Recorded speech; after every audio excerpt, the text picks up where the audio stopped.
Good morning friends, હું છું doctor Harsh Patel, consultant neurophysician at Narayan neuro clinic Mehsana. ત્રીજું જે છે એ સેકન્ડરી પાર્કિન્સોનિઝમ, એટલે બીજા કોઈ કારણથી પાર્કિન્સન્સ જેવા લક્ષણો દેખાતા હોય એને આપણે સેકન્ડરી પાર્કિન્સોનિઝમ કહેતા હોય. જેમ કે વાડીઘડીએ મગજમાં લોહી ઓછું પહોંચવાથી વાડીઘડીએ લકવાની અસર થવી, એના પછીના જે પાર્કિન્સોનિઝમ હોય એને આપણે પોસ્ટ સ્ટ્રોક પાર્કિન્સોનિઝમ કહેતા હોઈએ. વાડીઘડીએ માથામાં ચોટ વાગવાથી અમુક પ્રકારના ટોક્સિન્સ એટલે કે કાર્બન મોનોક્સાઇડ પોઈઝનિંગ, મેંગનીઝ પોઈઝનિંગ, લીવરની અમુક બીમારીના કારણે જેમ કે વિલ્સન્સ ડિઝીઝ, પછી અમુક ડ્રગ્સ, માનસિક દવાઓ જે છે જે મગજ શાંત રાખવામાં મદદ કરતી હોય છે એના કારણે બી પાર્કિન્સોનિઝમ થતું હોય. તો આ બધા જે છે એ બધા સેકન્ડરી કોઝિસમાં આવશે.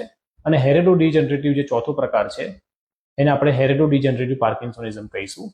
એટલે કે અમુક હેરિડિટરી બીમારી, વારસાગત બીમારીઓ કે જેની અંદર પાર્કિન્સનના લક્ષણ દેખાતા હોય એને આપણે આ ચોથા કેટેગરીમાં રાખતા હોઈએ.